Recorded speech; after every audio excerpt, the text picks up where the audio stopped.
Hi, I'm Patrick Weinert, founder of The Money Mission, and I help people like you achieve success with your finances so you can lead a more fulfilling life.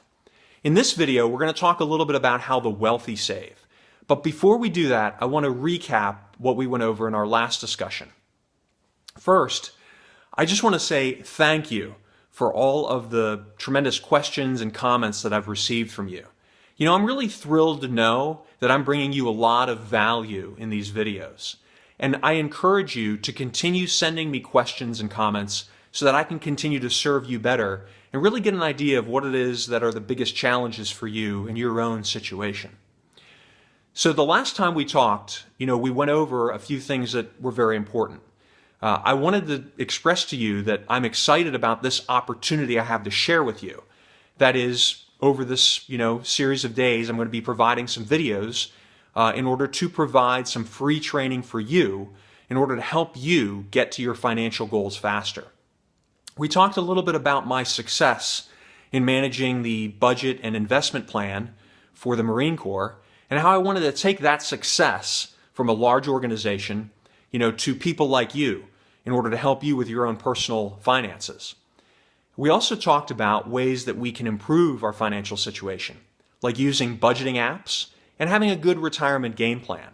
If you haven't had a chance to log into mint.com yet, I encourage you to do so and set up a free account, or set up an account with a budgeting app of your choice. Today, what I want to do is go over with you how the wealthy save. But first, I want to do a little bit of myth busting with you. So a myth is a commonly held belief that's just false. And some great financial myths abound. One of them is the idea that the wealthy, they have all the money they'll ever need.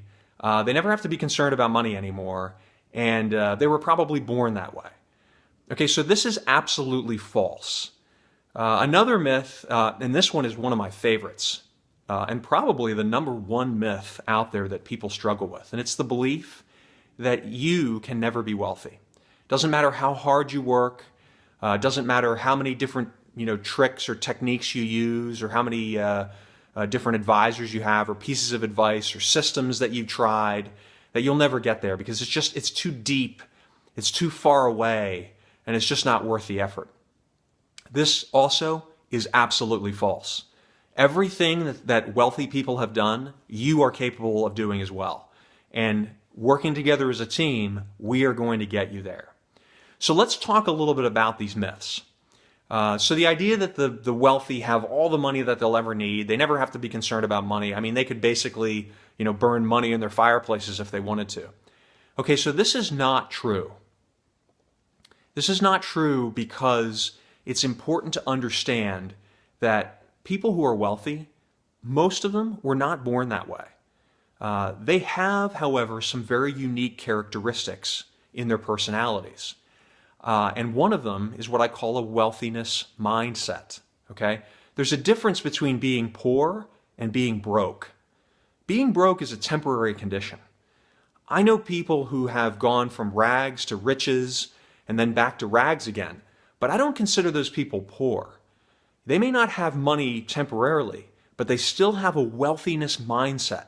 And that's the most important quality that you can have as a person when you're trying to achieve wealth. There are two behavioral characteristics that the wealthy generally exhibit. One of them is that they begin with the end in mind. They try to visualize where they want to be, and they come up with a plan in order to get there. The second thing is that they have both a saving plan and an investment plan, okay? Both of them, but they recognize that the saving plan is the more important plan. Right? The saving plan is the real engine behind your ability to get to a wealthy state. The saving plan is very important because you can have all sorts of great ideas on where to save your money, but if you're not actually saving, you're not going to get anywhere. And so that's why their recognition of the saving plan being the more important plan is critical to their success. And we're going to talk about that a little bit more, and I have some homework for you to do before we're done with this video. Now, the wealthy also tend to save in some areas that are a little bit more diversified. But we're going to talk about that, obviously in greater detail here. So most people save in their stock funds or their bond funds, and they save in a 401k or an IRA. And there's nothing wrong with that. This is a perfectly fine way of doing that. But the wealthy save in some other areas that are a little bit more conventional, and they normally have a little bit more risk involved. So one area that they save is in real estate. Now, many people own their own homes, and that's a form of real estate. But the wealthy will frequently buy a separate property, either a commercial property or even a residential property, as an investment property, and they'll rent that out to a tenant or to a business in order to produce a cash return, right? A return on their investment. The thing with real estate, though, is that there's a little bit more risk involved with it that you don't have when you buy stocks, right? When you buy stocks, you don't have to worry about fixing a leaking water pipe or dealing with a deadbeat tenant. Now, the wealthy generally will hire property managers to take care of those problems for them, but there's still issues that kind of hang over their head and they have to deal with on a day-to-day basis as the owner. And so there's a little bit more risk involved, but real estate generally performs amongst the top of all asset classes. So if you buy real estate and hang on to it, you're probably going to see some of the best returns you can see in any asset class. The other thing too is real estate's a little bit harder to sell, right? If you want to sell a stock or a bond, that's easier to sell. But if you want to sell real estate, normally it takes a little bit more time. And so that also involves some additional risk. So just keep that in mind. Now, if you're interested in investing in real estate, I do have a few tips for you. First, if you already own your own home, I would recommend you first consider, renting out a room or a part of your house to a tenant, just to get a feel for what being a landlord is like. Because there's lots of variables that you deal with that it's good to know up front before actually buying a property. Now, if you want to take the plunge and actually buy a property itself, I would recommend that you look at something smaller. Look at something that's small, relatively inexpensive compared to most homes or property, and in a place that's renter friendly, right? You'll be able to have a lot of renters to choose from. So think of maybe like a small 2-bedroom, 2-bed, single-family home that's located close to a college campus, a city, or even like a military base. And you can easily find renters. The thing that I would think is what you would want to do is, if you can avoid getting a mortgage, that's great. Most people can't. So if you have to get a mortgage, look at the rents in the area. And if the rent on a given property doesn't cover the mortgage, the taxes, the insurance, all those costs associated with it, then you're probably paying too much for the house. So take a look and do some of that research before you decide to actually buy a property, if that's something that you want to do. Now, we could spend a whole, separate video just talking about real estate, but I want to give you a few tips to get, the ball moving in that direction if that's something that you desire. Another area that the wealthy invest in is they invest in foreign companies. Now, when I talk about foreign companies, that can be in developed markets like Europe and Japan or Australia. But where the wealthy find their greatest returns are in areas that are more developing, right? They're not as developed yet, and they're experiencing greater growth. So countries like the Philippines, Vietnam, India. And what I would encourage you to do is, I'm not telling you to go buy a bunch of foreign stocks or put all your money in that. But if you want to get a little bit of exposure to that, I would look into who you invest with. So if you save your money with Fidelity or Prudential, take a look or ask one of their advisors for a prospectus on a mutual fund or an exchange-traded fund that is invested in the developing world. And ask them for some, understanding of what the risks are that are involved in investing in one of these. That'll help educate you on some of those areas where there's some more risk, but also some potentially higher returns. The other thing, too, that the wealthy do is they invest in what's known as private equity. And these are companies that aren't publicly traded, but they're educated on it by people who are very knowledgeable on these businesses. Now, this actually is probably one of the strongest characteristics that wealthy people have, right? They focus on their strengths. That's critically important, and I can't emphasize that enough with you here. They take their strengths and they focus on those. So if investing isn't their jam, they don't do it. They pay somebody to do it for them. And that is very important because you want to focus on your strengths and have others take care of your weaknesses, right? You don't want to be shoring up your weaknesses yourself.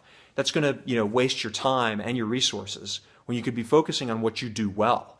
And you can pay the experts to take care of this. Now, look, I'm not telling you you need to go out and pay thousands of dollars to an investment advisor right now in order to tell you what foreign stocks to invest in. But what I am telling you is you should get advice from someone who's better at this area than you are, much like what I'm doing with you here. And really focus on your strengths. Obviously, if you like finances, you can educate yourself on that too. But I think that's critically important to know. So the other myth, though, that I want to hit on, after we just talked about the wealthy, is the myth that it doesn't matter what you do, you'll never get to a wealthy state. And this is absolutely false. Everything that wealthy people have done, you are just as capable of doing. And you and I together as a team will get you there. I think some people are discouraged when they might be even a little bit more advanced in age, say maybe not quite elderly yet, but getting closer to retirement. So say you're 50 years old or in your 50s and you haven't saved anything. And you're wondering, hey, how am I going to be able to retire? Well, you know what? This is a classic case of, again, another myth permeating our minds and making us think we're not capable of many things. If you're, say, 50 years old and you haven't saved anything, you just need to develop a few more options. The first thing that I would say is you need to get clear with yourself that retirement is a priority, right? It's not something that you can put off any longer. So I would avoid big purchases like another big house or a fancy car, even saving for your kids' college education. At this point, you really should probably let them do that. You might be able to help them out a little bit, but I wouldn't devote a lot of resources to it. Retirement needs to be your number one priority. But if you're a little advanced in age, you can develop some options. One of them is look at what your retirement date is. Instead of retiring at 67 or 68, maybe you push that date, further out a little bit. So say you retire at 72 or 73. That gives you another 5 or 6 years to save and invest and get to that point where you have enough money for retirement. Another option is you could work a little bit in retirement. And this is a good thing. I mean, I know quite a few people who, even into their 70s, their 80s, even into their 90s, they're still working. Now, they work part-time. They're not working a full-time job. But it keeps their mind sharp. It keeps their body sharp. They're engaged and they're happier to a certain degree by working some. Now, they don't have to work as hard, but that also gives them some flexibility and enables them to not have to draw on their retirement savings as much. If you take a look at your budget right now and really neck that budget down, you might even be able to get more out of your budget in order to save. And I would encourage you to do that. What I want you to do for your homework is go back to that budgeting app. I mentioned Mint.com, but whatever budgeting app that you have set up for yourself. And I want you to try to get just $100 this next month out of your budget that you didn't save in the past, right? And you can do this in a variety of ways. It doesn't have to come from just one place. Maybe you carpool once a week to save on gas, and that'll save you $20. And maybe you take the family to maybe not as nice a restaurant this month, and that'll save you maybe $30. So put something together so you can save $100. And if you can save more, go for it. But I want you to do that so you'll have another $100 to save and realize it's really not that much of an inconvenience in order to get that money. Look, post, please, any comments and questions here or send me an email. And in our next video, we're going to talk about the long-range plan for you. What are we really capable of? This is going to be exciting because you're going to see what we're capable of saving for you in your retirement plan. I look forward to seeing you in the next video. And until next time, I wish you unlimited success.